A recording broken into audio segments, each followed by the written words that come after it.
This is my Giorgio Fedon. I bought this watch about 6 months ago, just before I went away on holiday. You know, when I go away on holiday, I tend to take away relatively inexpensive watches because just in case they get lost, damaged, or even stolen. The hotel safes are not exactly the best places to put your watches. They're very easy to break into, so that's something people should be aware of if they go away on holiday with their expensive watches. So I didn't. It was a last-minute thing. I didn't have a watch which I could take with me. I just had a dress watch with me, so I knew I was going to be going into the sea and beach. So I needed something which would take a bit of a beating, which get sand in, salt water, and so on. So I picked up this watch, and I was very pleased with it while I was on holiday. It didn't let me down at all. And we give some specifications. It is 46mm in diameter, which is a very big watch. Normally I don't buy watches more than 42mm because I've got relatively small wrists and they just feel uncomfortable when anything bigger than 42mm. But because this has very short lugs, because it's 50mm from lug to lug, and it has the way they taper down, so it felt a lot smaller on the wrist, and it was very comfortable. Now it's 13mm thick. Now it runs the NH35 movement, which is a great movement. A lot of companies use it. Just about every company outside the big brands use this movement. Now it's a good movement. It's relatively inexpensive. It's reliable, but I do wish companies, especially micro brands, would use different movements. This movement is getting a bit repetitive now. It's in just about every watch within this price point that you can buy. And it's just you're buying basically the same watch but just recased. And I do wish more companies would start using other movements. And I understand why they don't want to. One, because the NH35 is relatively cheap, and it's well known as well. Other movements people are a bit wary about. They don't know if it's going to be reliable.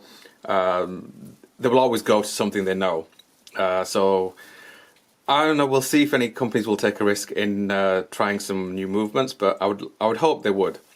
And the dial's it's a blue coloured dial. Now it is available in a black as well, but I got the blue. It's slightly different. I wanted something a little bit different. On the dial, you've got these vertical lines. When you look at the watch straight on, you can't really see them, but when you tilt it and it comes into the light, you can just about see the vertical lines. I'm not too big a fan of patterns on dial, especially with these type of sports type watches. I would call this more of a sports watch. I know a lot of people call these dive watches, and I've had many an argument with trolls on my channel about dive watches. I don't see this as a dive watch really, because nobody would go diving with it. But it's classed as a dive watch, and I don't think patterns on this type of watch suit it. I think a flat dial would look a lot better. But it's a personal preference. I don't like it, other people do. And it's got applied hour markers all the way around, filled with superluminova, and it glows really brightly. It's very, very good. The lume on this, all these watch companies now put a real effort into having a really powerful lume. If they're not using the BGW, they're using superluminova. The C3 is okay, but it's one little bit below. The 12 o'clock, 3 o'clock, 6 o'clock and 9 o'clock, the markers are slightly raised compared to the other ones all the way around, and they're a little bit bigger and longer as well. When it comes to nighttime, they really stand out, and I do really like the minute hand. It's got a very unusual shape to it. Now most hands either have sword shaped hands or dagger shaped hands. This kind of has like a sword edge to it. And the bottom part, I don't know what you would call it, but it is very unusual. I do like that. The hour hand, I'm a bit about it. It's okay. I think it could have been a little bit bigger.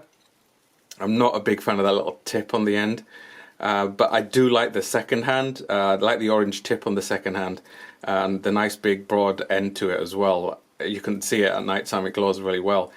The only downside to that, if you look at the second hand, it doesn't reach the markers right at the end. It's probably what, 0.5 millimeter, if not less, out. And I do wish they would have just made it that little fraction bigger when it just touches the hour markers or minute markers.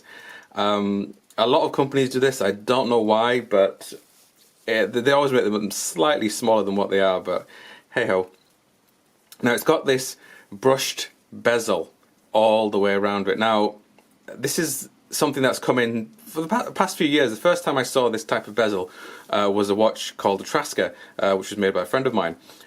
His was the first one I'd ever seen. Now just about every other companies are using this type of bezel, where it's all brushed all the way around. Tudor are making a big hoo-ha about theirs as well.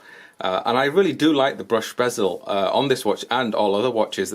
The big thing was when Rolex brought their ceramic out, everyone went ceramic crazy. And now they're doing this brushed, which I do like a lot. Now on the edges are the 15 and 45 markers. The bezel sort of angles down. I don't know what you'd call it. Is it 45 degrees? It looks like 45 degrees down, just on the edges. Now, I suppose they wanted to make something a little bit different, which it is, yes. But in terms of practicality, it's not good at all. You can't hold them from that edge at all and turn the bezel. In fact, when you want to turn the bezel, you've actually got to hold it from the top, from the 12 and 6 o'clock position, and then turn it. Now the bezel is very stiff at the moment because I haven't worn it since. You can see it's stuck. It's probably full of sand and dirt within the bezel. I did take it into the sea and it got salt water, so it probably does need cleaning. I should clean it. I took it into the shower and just sort of washed it off. But as I use it, it's getting a bit better. So it's a case of me using it a bit more and more, and it will loosen up. But it's a bit uncomfortable using it from there. I would have preferred it to be able to grab it from any side, because if you look at the side of it, there's not much to grab. The marks inside, they're really down at the bottom, so as I'm running my finger, I can't even feel the marks. So that's a bit of a shame. I would have liked the bezel to be a little bit better, where I could have used it. I do use the bezel a lot, where just about everything when I'm training as well. I could use this at the gym, and I use it for timing, and it's just something very handy. So that's a bit of a shame. It does give it a different look. I can understand why they've done it. They want it to be a little bit different, but I would have liked something a bit more practical where I could have used it. So you've got the minute markers sort of just cut into there, and you can see they're just cut into where the 15 and stuff. But I like it. I like the look of it, but in terms, again, practicality, it's not very good. But the finish of it is excellent. I can't fault the finish of the bezel. And actually the whole case as well. It's got a very unusual type case. Now if you look at it from the side, it actually looks like it's 3 different parts, but it isn't. This part here is actually the bottom part of the case, and then obviously you've got the bezel and stuff.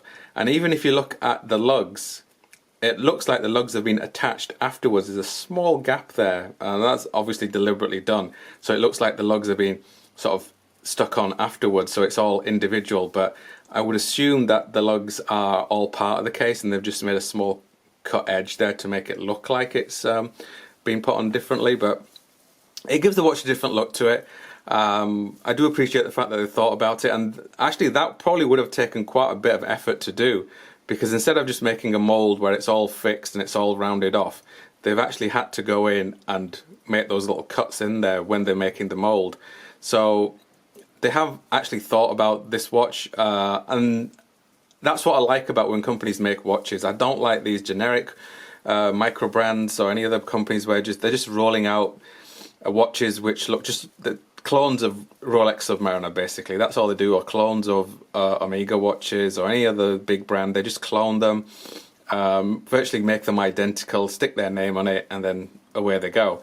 I do appreciate watch companies which do put a little bit of effort in. Even though it's not practical, they have thought about making it a little bit different with the bezel and the case as well. So I do like that. I like that a lot. The rubber strap that this watch comes on is really good. It's very soft and it's incredibly tough. I actually, when I was wearing this, I actually went to see one of my friends who's got a watch factory in China, and we went over to look at some straps for his watches, and they were super impressed with this rubber strap. They was like tugging away at it, and he goes, because it was like, wow, this is really strong. He was expecting it to just sort of snap off, and he goes, that's a really good quality rubber strap, and it's very soft. Most straps like this are usually quite tough, but this one, it hugs my wrist really well, which is something I really liked about it. When I tried it on, I thought, yeah, this strap's good. Now, normally, if you've watched some of my other videos, you'll see that I always change my straps because I just like to change straps. I tend to put on leather straps and other rubber straps and crocodile straps, but this one you won't put a crocodile strap on. Now, it is 24mm lugs, which is, for me, a bit annoying because I don't have that many 24mm lugs, so I would have liked to try it on some of the different straps. I have put some different straps on here, but nothing that really suits it, and I think this strap suits the watch quite well, and it is, yeah, I do like the strap on this, and I probably will actually take this strap off and use it on some of my other watches. It's a real shame it's not a 22mm, because I have more watches with 22mm lugs. As I said earlier, I tend to buy watches which are 42mm in diameter, which tend to have 22mm lugs. So they're a lot better for me. And the back case of this watch, I'm really happy about the back case of this watch. It doesn't have an open case. Now, most watches would have an open case, and if you watch some of my other videos, you will know how much I hate open back cases when they use the NH35 movement. I just think it's a horrible looking movement. There's no need to have a see-through back case, and I always appreciate companies which do something different on the back. They actually have to think about making some sort of logo or some sort of pattern or some sort of design or something on the back. Now these look like, I would say, what are they, stingrays? They look like stingrays, but anyone who says there's something else, then please correct me. But they have thought about something. You can feel them, but when it's on your wrist, you don't actually feel I don't think they're lasered. I don't think they're, absolutely no, because the lasers you tend not to feel them. Now, it is 200 meters water resistant. Now, as I said earlier, the trolls and I have been arguing about watches. A lot of people will say you've got to have a watch which is a minimum of 200 meters, otherwise you can't take it into the sea, you can't go swimming with it, which is absolute nonsense. I've been in the sea with this watch. I've been in the sea with 50 meter resistant watches, and they've had no problem whatsoever. So, any trolls who want to have a conversation with me in the comments, feel free. I'll be more than happy to discuss it with you. But you can take this watch diving if you wanted to. Again, trolls and I have been arguing about dive watches. Classed as a dive watch, no diver would use this when going diving.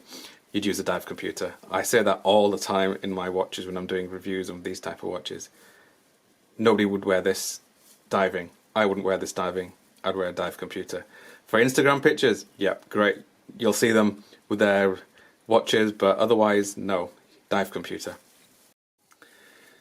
If you're looking for a watch which is slightly different to the most other type of watches you can buy, such as a Seiko Turtle, I mean, if you look at the watches, they're quite similar. But if you want something a bit different, I like something a little bit different. In terms of wearing these, I've actually worn this a lot more than I've worn my Turtle, and I've had my Turtle over 2 years now. So I've actually been wearing this one a lot more than this one. It just goes to show. So if you're looking for something a little bit different than the normal from Seiko or any other watch similar to this, like an Orient or whatever else is out there, or some other micro brand, take a look at this watch.